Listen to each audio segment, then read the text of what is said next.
Naghain na ng komento ang COMELEC sa Korte Suprema kaugnay ng TRO na inilabas ng Supreme Court kaugnay ng COC ni Senator Grace Poe. Narito report ni Julie Segovia. Hanggang ngayong araw ang palugit ng Korte Suprema sa COMELEC para magkomento sa dalawang temporary restraining order na inisyu kaugnay sa dalawang petisyon ni Senator Grace Poe. Kanina, personal nang nagtungo sa Korte Suprema si COMELEC Commissioner Rowena Guanzon para ihabol ang kanilang komento. Sa mga inihaing komento, iginit ng COMELEC na walang grave abuse of discretion sa resolusyon nilang kansilahin ang Certificate of Candidacy ni Poe. Totoo raw na may material misrepresentation sa panig ng senadora matapos itong isaad sa kanyang COC na isa siyang natural-born Filipino citizen at may 10 taon nang naninirahan sa Pilipinas pagdating ng May 2016 elections.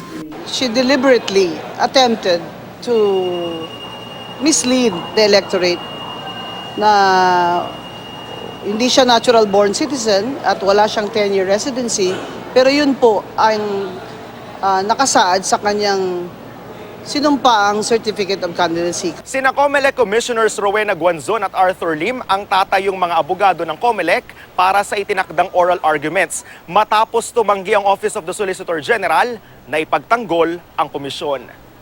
Hindi na pwedeng tulungan ng SOLGE ng COMELEC matapos itong ipagtanggol sa Korte Suprema rin ang desisyon ng Senate Electoral Tribunal na may ibang desisyon tungkol sa nationality ni Poe.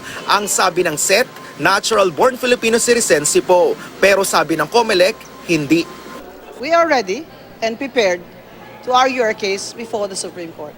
Muling hiniling ng COMELEC sa SC na paagahin ang oral arguments imbes sa January 19, sa January 40 na sana ito gawin para makapaglabas daw ng desisyon ng Korte Suprema bago ang layout ng balota sa January 20. Julio Segovia, GMA News.